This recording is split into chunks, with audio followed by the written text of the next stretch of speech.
силсилабарномаи сайри осторхона аст бинандаи азиз бо сайру тамошо ва шиносоӣ дар шӯъбаи таърихи бостон ва асрҳои миёнаи осторхонаи миллии Тоҷикистон.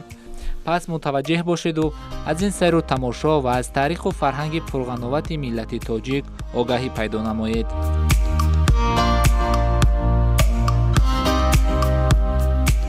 сайр шӯъбаи мо аз харитаи мухтасари ёдгориҳои таърихии Тоҷикистон оғоз мегардад. мувофиқи маълумотҳои Вазорати фарҳанги Ҷумҳурии Тоҷикистон, айни ҳол дар ҷумҳурӣ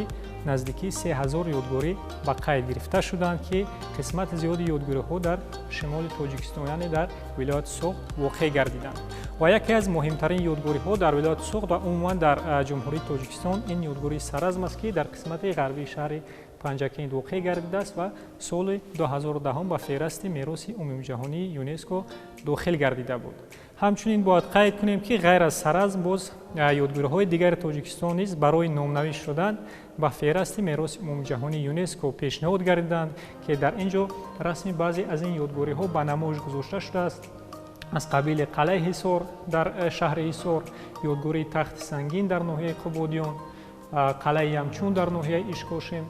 Панҷакенти қадим дар шаҳри Панҷакент, шаҳри Бунҷикат дар ноҳияи Шаҳристон, дайри будои Аҷнатепа дар ноҳияи Вахш ва ҳамчунин қасри Ҳолбук дар ноҳияи Вусе ва мадраса ва мақбараи Хоҷа Машҳад дар ноҳияи шаҳри Тус, ки оиди ин ёдгориҳо низ мо дар давоми экскурсия ба шумо маълумоти муфассал хоҳем дод. хоб тамошобинони гиромӣ, қисмати навбатии толор бахшида шудааст ба асри санг ва ёдгориҳои ин давраи Тоҷикистон. бояд қайд намоем, ки асри санг давраи қадимтарин ва дарозтарин дар таърихи инсоният ба ҳисоб меравад ва барои он асри санг мегӯянд, ки дар ин давра ҳамаи олатҳои меҳнати одамон аз санг сохта мешуданд.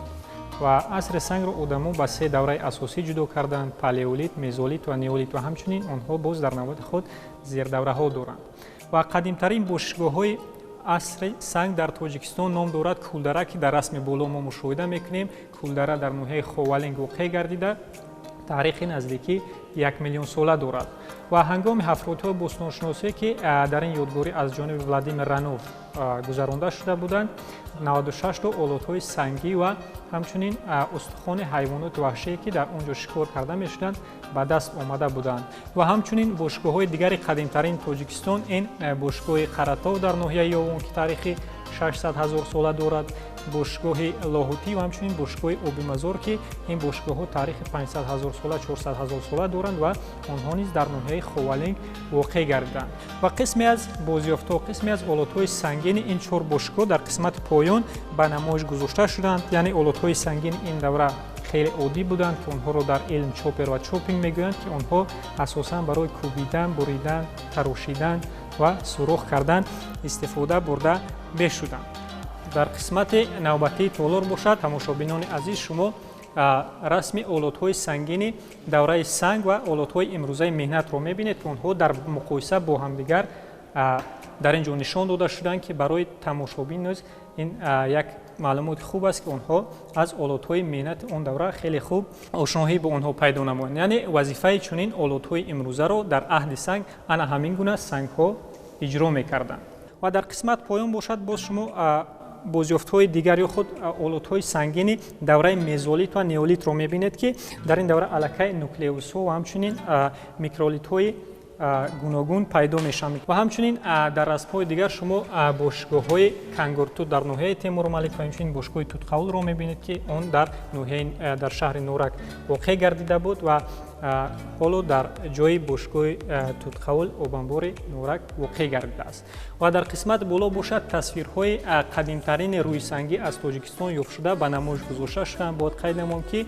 қадимтарин тасвирҳои рӯйсангӣ дар Тоҷикистон аз мағораи шахтаи ноҳияи Мурғоб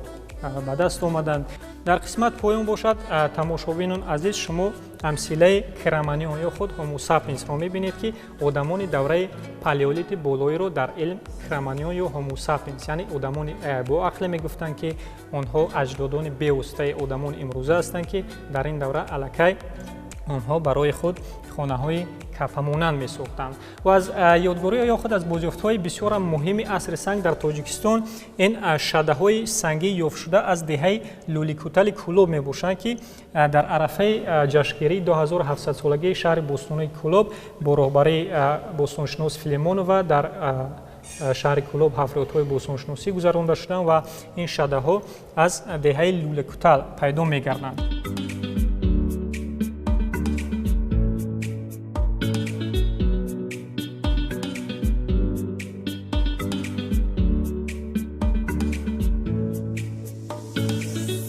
در دیوار باشد شما خریطه باششگاه‌های عصر سنگ آسیا میانه رو می‌بینید و در اینجا حدود امروزه تاجیکستان با رنگ سفید، خط سفید نشان داده شده است و هر یک دوره عصر سنگ با علامت‌های مخصوصی هندسی و همچنین رنگ‌های مخصوص نشان داده شده است. دیارم مخصوص در اینجا ساخته شده است که در اینجا صحنه زندگی آدمان این دوره یعنی آدمان عصر سنگ نشان داده شده است. در قسمت اول شما صحنه شکار رو می‌بینید. خیلی که قید کردیم در این دوره آدمان گروه شده حیوانات وحشی رو شکار می‌کردند و در اینجا دیده استودید که آنها الکی صید خود رو شکار کردند و در برشون سگ است. سگ نخستین حیوان وحشی بود که رام کرده شد در زمان مزولید. الکی آدمان آهسته به رام‌کنی حیوانات وحشی آغاز می‌کنند و اولین حیوانی که رام کرده شد از جانب آدمان این سگ بود و در قسمت مرکزی مرد به افروختن آتش مشغول است. یعنی استفاده و استحصال آتش را نیز نخستین مراتبه آدمان در عهد سنگ یاد می‌گیرند که کار آنها رو زندگی آنها رو حیات آنها رو نسبتاً آسان‌تر و همچنین درست‌تر گرداند. در این قسمت شما مردی را مشاهده میکنید که به کشیدن رسم حیوانات در خرسنگ مشغول است و نخستین مراتبه پیدایش سند تصویری نیز خاص زمان عصر سنگ است و آدمان در این دوره اساساً رسم حیوانات وحشی را که از جانب آنها شکار میکردند در سنگ‌ها انعکاس میکردند. تماشابین عزیز، در قسمت نوبتی تالار شکل علما برقرار شده فیل به نمایش گذاشته شده است که سه قسمت استخوان‌های اون اصلی میباشند، یعنی جوخ، قبرغه و ران پایش که استخوان‌های این فیل از حدود امروزه ناحیه گلستان نزدیکی اوبنبار قیراقم پیدا گردیدند. قبط خاکی که این استخوان‌ها پیدا گردیدند به 1.5-2 میلیون سال قبل رست میاد. یعنی این از اون شهادت میدهد که در دوره قدیم در حدود آسیا مرکزی و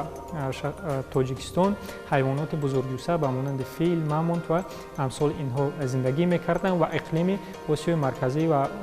مخصوصا تاجیکستان برای زندگی چنان حیوانات مساعد بوده است.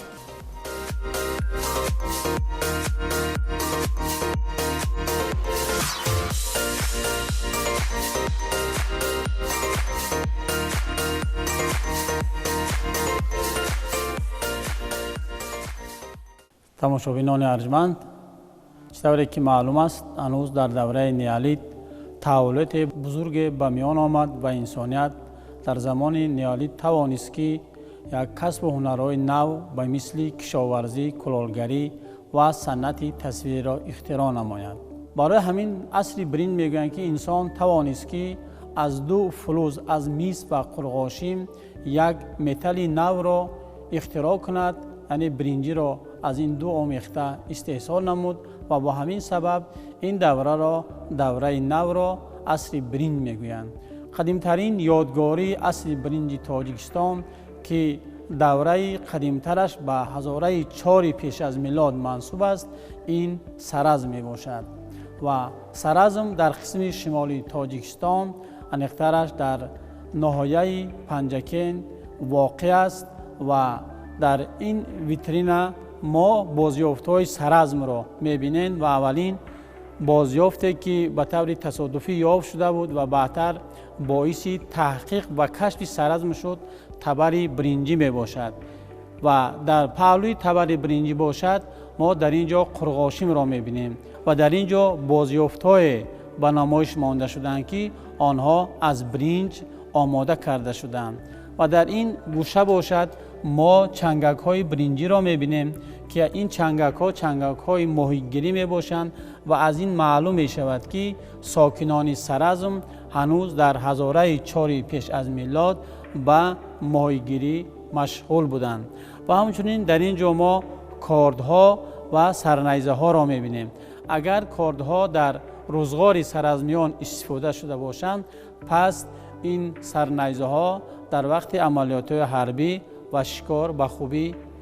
استفاده می شدند. همه این بازیافت های برنجی و فروزی که از سرازم یافت شدند از آن گواهی می دهد که هنری معدنگدازی در سرازم در هزارهای 4 و 3 پیش از میلاد خیلی انکشاف یافته بود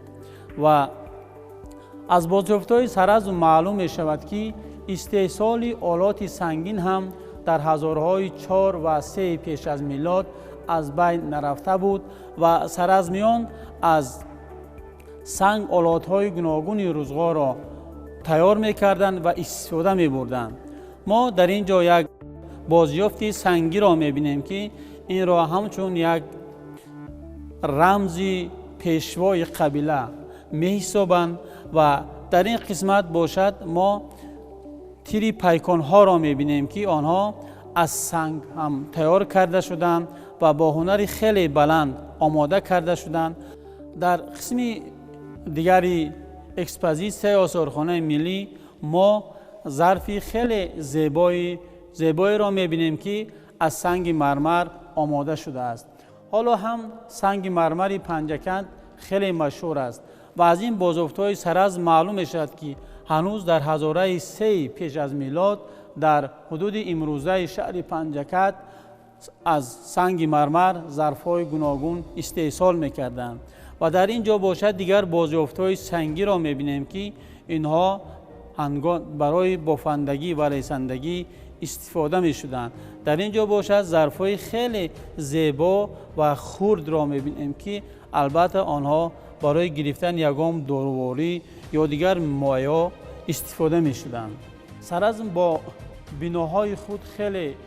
مشهور است و شناخته شده است. یکی از بناهای خیلی مشهور که در سرازم هنوز در زمان شوروی کشف شده بود این خمدان سفالپزی می باشد که خمدان سفالپزی سرازم پیش از همه از هنری ترقی کرده کلالگری در سرازم شهادت می‌دهد و این خمدان سرازم خمدان دو قبطه بود و در آن ظرف‌های خیلی زیاد و گوناگون حجم استحصال می‌شد.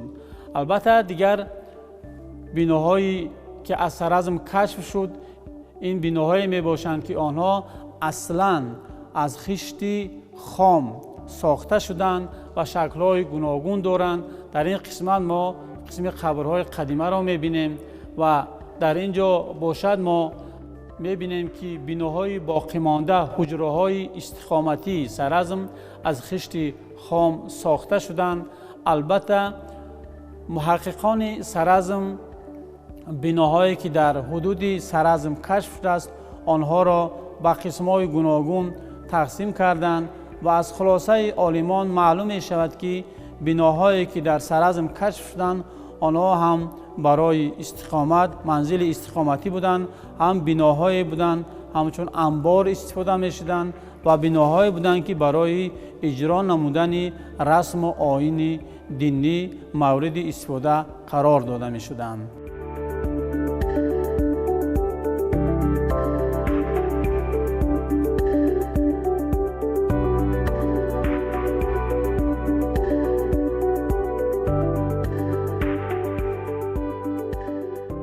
سرازم قدیمترین یادگاری اصل برنج تاجیکستان می باشد و تا امروز سرازم یگانه یادگاری اصل برنج تاجیکستان است که از آن ظرف‌های منقش سفالی یافت شده است و در اینجا ما نمونه‌های گوناگون ظرف و ظرف پاره‌های منقش سرازم را مشاهده می‌کنیم که پیش از همه نقش و رنگ آنها جالب می باشد. در اینجا ما می بینیم که کلالگر سرازم با استفاده از رنگ های طبیعی یعنی از رنگ انگاب مانند که رنگش رنگ جگری است توانسته است که ظرف را چنین آرایش دهد. یکی از خصوصیت های خیلی مهم و جالب حیات سرازمیان این حیات دینی و اعتقادی آنها بود و بازیافت‌ها از مراسم‌های گوناگون اعتقادی سرازمی‌ها شهادت می‌دهند و یکی از بازیافت‌های خیلی مهم در سرزم این کشف شدن قبرهای قدیمه در حدود خود سرزم می باشد و یکی از قبرها منسوب به یک زن اشراف بود که آن زن اشراف به طور قطع کرده شده با ظرف‌های گوناگون آرایشی گور کرده شده بود و این اشیایی که در قبر زن دولتمند همراه او گور کرده شده بودند عبارت بودند از موروهای گوناگون که از سنگ‌های نیم قیمت بها و قیمت بها ساخته شده بودند. همچنین در این قبر یک ظرف برنجی کشف شده بود و یک دستبانه می‌بینیم که این از اشیای بحری ساخته شده است و باید تاکید کنم که در قبرهای قدیمه سرزم و بخصوص در همین قبر زن دولتمند دو مجسمه خیلی خردی گلی زن کشف می شود و همینش با اهمیتی کلان دارد که از قبر زن باز دو مجسمه زن یافت می شود و مجسمه زن هم خیلی خرد باشد ولی شکل معین دارد.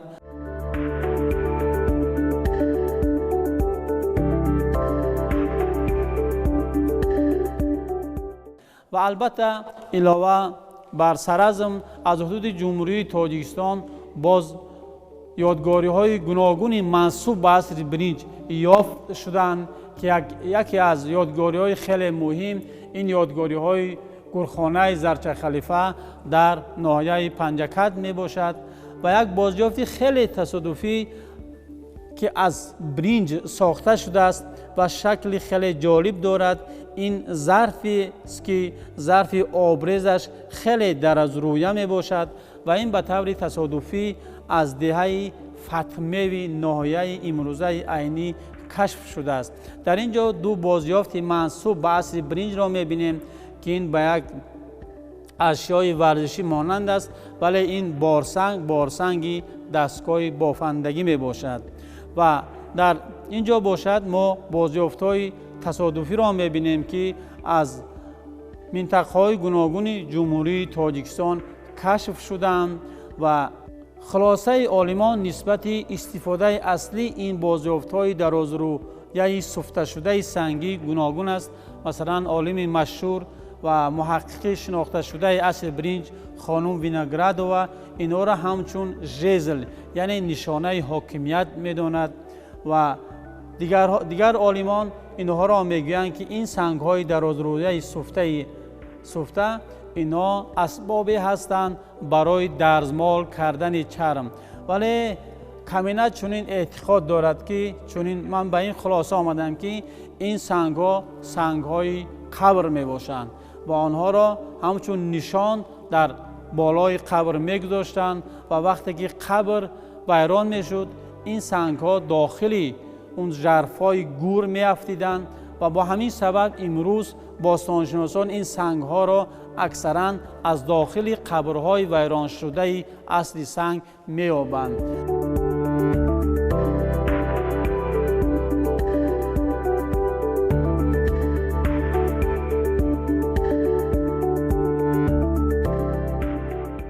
باید بگویم که یکی از خصوصیت‌های خیلی مهمی هنر کلالگری عصر برنج همین است که کلالگران عصر برنج ظرف‌های سفالی را با هنری خیلی بلند استحصال می‌کردند. در اینجا ما طبقچه‌ها، خمچه‌ها و قداها را می‌بینیم که شکل‌های تیزبون هم دارند و آنها با یک مثلا زیبایی خود با سفتگی خود دقت بیننده را جلب میکنند. در اینجا میخواهم به این ظرف بیشتر توجه داشته باشید زیرا این یک طبق کلان حجمی سفالی است که چنین یعنی هنوز در هزاره 2 پیش از میلاد چنین طبقهای کلان سفالی مورد استفاده ساکنان اصل برنج قرار داده میشدند.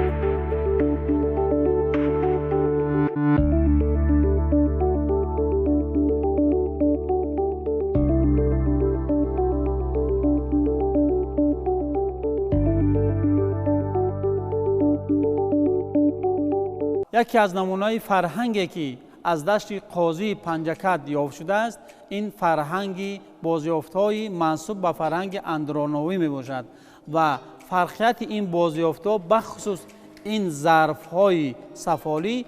از همه بازیافت‌های یادگاری‌های دیگری اصل برنج تاجیکستان در همین است که این ظرف‌های منسوب به فرهنگ اندرانوی از گلی سیاه ساخته شده‌اند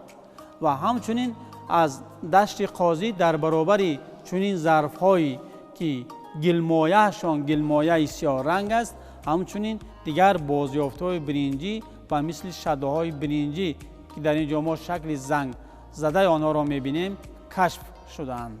سوال به میان می‌آید که بعد عصر برنج در امروزه آسیای میانه از جمله در جمهوری تاجیکستان کیا زندگی می‌کردند و آن قبیله‌هایی که در همین وقت در آسیای میانه زندگی می‌کردند. در اینجا ما تصویر آنها را می‌بینیم که در اینجا مردم سکایی‌ها بودند، باختریان قدیم بودند، خوارزمی‌ها بودند و یکی از آنها سک تکرخوده یعنی سکی دارنده کلاه تیز بود که در همین دوره در حدود آسیای میانه زندگی می‌کردند و ما در 4 عکس نمونه ظاهری و سر و لباس ساکنان قدیمه آسیای میانه را مشاهده می‌کنیم.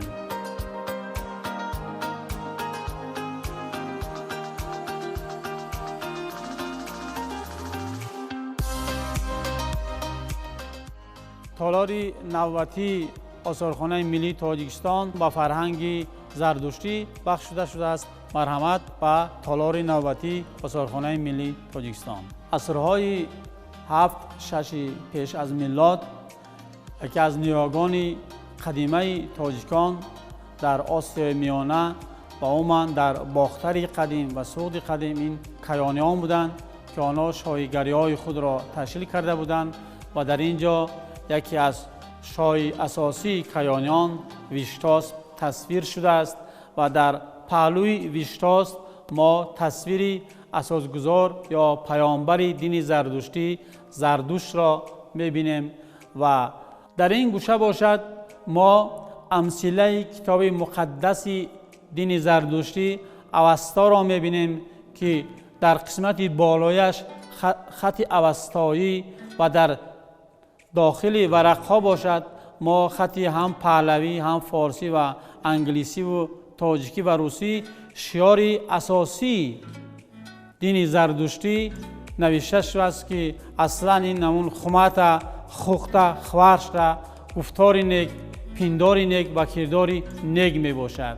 و در قسمت بالایی باشد ما قسمای اساسی اوستا را می بینیم که برای تماشابین محترم آثارخانه اینا معنیداد کرده شدند و نمونه خط اوستایی را در این جامعه بینیم که این قدیمترین نمونه و متن اوستایی است که در شکل متن باقی مانده است و منسوب به عصر 12 میلادی است.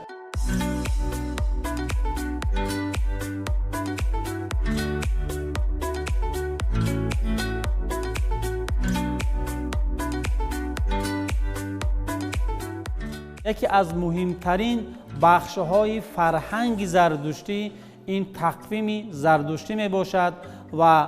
زردشتیان هم ماه را به 30 روز تقسیم کرده بودند، یعنی که ماه زردشتی از 30 روز عبارت بود. روزهای زردشتی باز فرشته های خود را داشت، یعنی هر یک روز زردشتی فرشته خود را داشت که فرشته های زردشتی که ما تصویری رمزی آنها را در این جا می‌بینیم، اینها باز وظیفه های خود را عهده‌داری های خود را داشتند که آنها یعنی فرشته های زردشتی هر یک هنر را کسب را سرپرستی می‌کردند و نگهبانی می‌کردند. نمونه های بازیافت های منسوب به مراسم و فرهنگ زردشتیان این تنبرها یا استخواندان های می باشد که اینها ربط دارند به مراسم دفن و گورکنی زردشتیان و طبق قانونگذاری زردشتی جسد انسان را در زمین با سبب مقدس بودن آن گور کردن ممکن نبود. همچنین جسد را نمی سوزانیدند و آن را در آب نمی پرتافتند و برای جا نمودن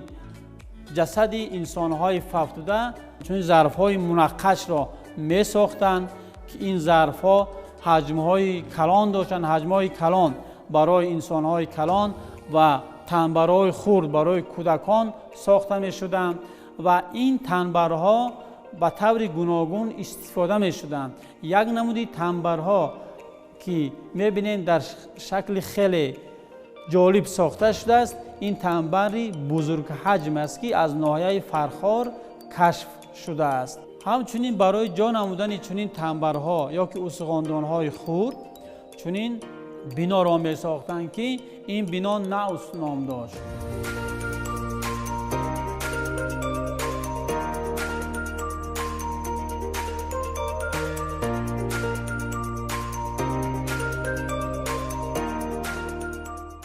تالار نوبتی آثارخانه ملی تاجیکستان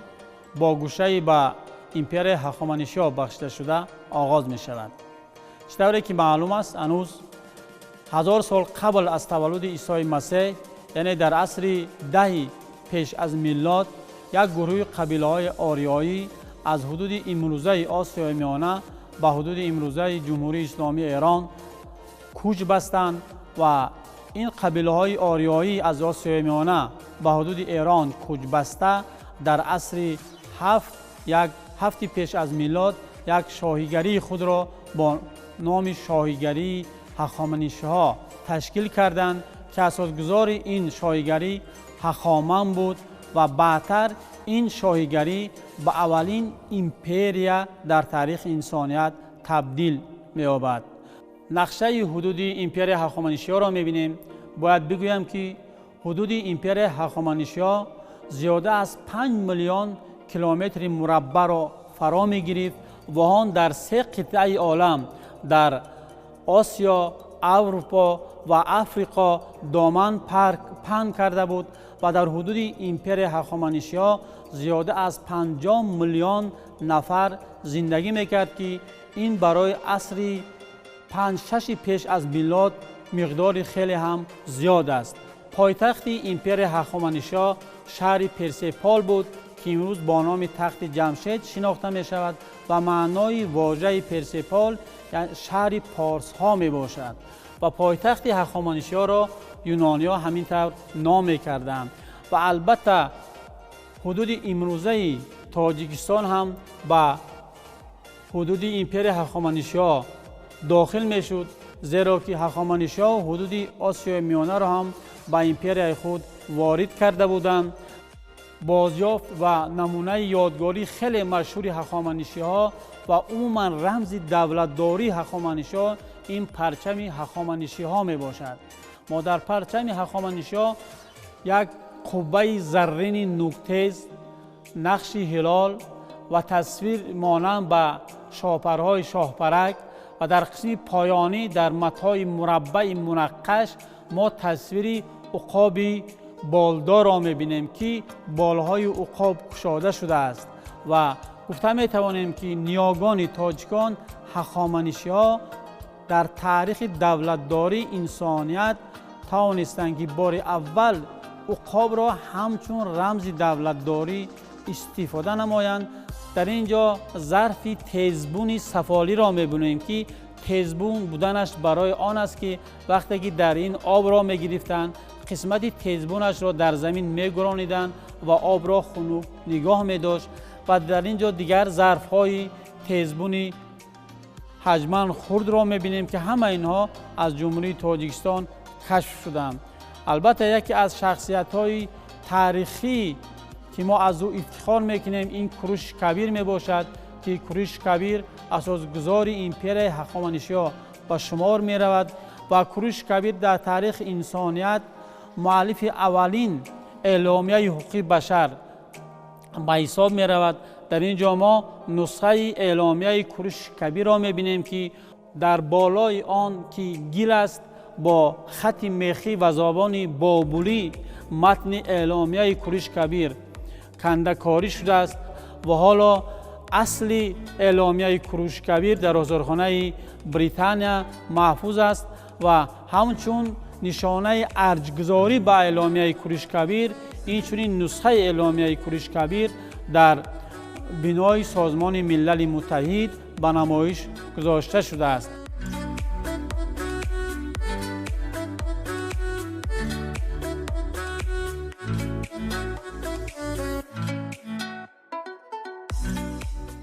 بزرگترین بازیافت‌های منسوب به زمان هخامنشی که از جهانبینی هخامنشی‌ها، از صنعت تصویری هخامنشی‌ها و از هنر زرگری هخامنشی‌ها شهادت می‌دهد، این بازیافت‌های منسوب به خزینه اموندریا میباشند. معلوم است که خزینه اموندریا سال 1878 از حدود امروزه ناحیه قبادیان کشف شده بود و این بازیافت‌های این خزینه امروز اکثرش در آثارخانه بریتانیا محفوظ هستند و در آثارخانه ملی باشد نسخه به اصل مانند 8 بازیافت خزینه اموندریا به نمایش گذاشته شده است که در اینجا ما می‌بینیم. در ترکیب خزینه اموندریا اشیاء گوناگون موجود بود و قسمی زیادی اشیاء خزینه اموندریا را سکه ها تشکیل می‌دهند که زیاده از 1000 سکه در ترکیب خزینه اموندریا کشف شده است و در اینجا ما عکسی گردونه زمان هخامنشی را می‌بینیم که این گردونه را 4 اسب می‌کشد. در قسمی پایون باشد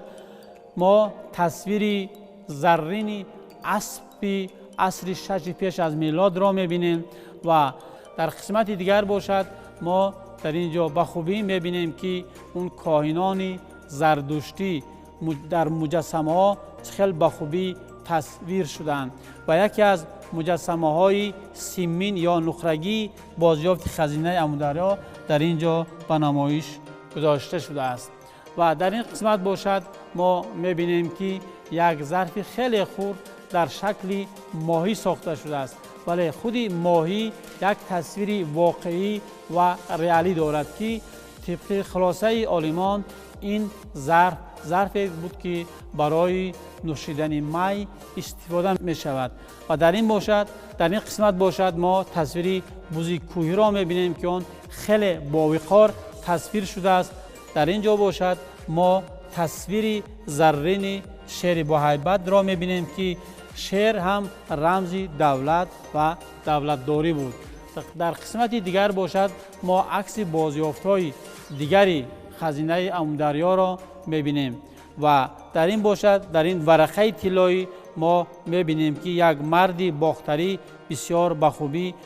تصویر شده و در عموم بازیافت‌های خزینه اموندریا پیش از همه از هنر عالی زرگران زمان هخامنشی و از رواج و رونق مناسبت‌های پولی و تجارتی همین ایمپریا شهادت می‌دهد. یکی از بازیافت‌های خیلی مشهور جمهوری تاجیکستان که به زمان هخامنشی منسوب است این خمدان شهر کلاب میباشد که در اساس بازیافت شدن همین خمدان در جمهوری تاجیکستان در زمان صاحب استقلالیان 2700 سالگی شهر کلاب تجلیل شده بود و در اینجا ما امثله خمدان منسوب به زمان هخامنشی‌های شهر کلاب را می‌بینیم که این خمدان از جانب 2 دانشمند تاجیکستانی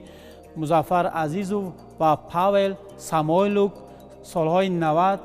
در شفت مقبره میر سید علی حمدانی کشف شده بود و خمدان زمان هخامنشی‌های شهر کلاب 2 آشیانه بود که قسمت یکم آن در اینجا برای آتش بود و کوره آتش بود و در قسمت بالایی باشد در اینجا ظرف‌ها را می‌گذاشتند، می‌پختند و خشک می‌کردند.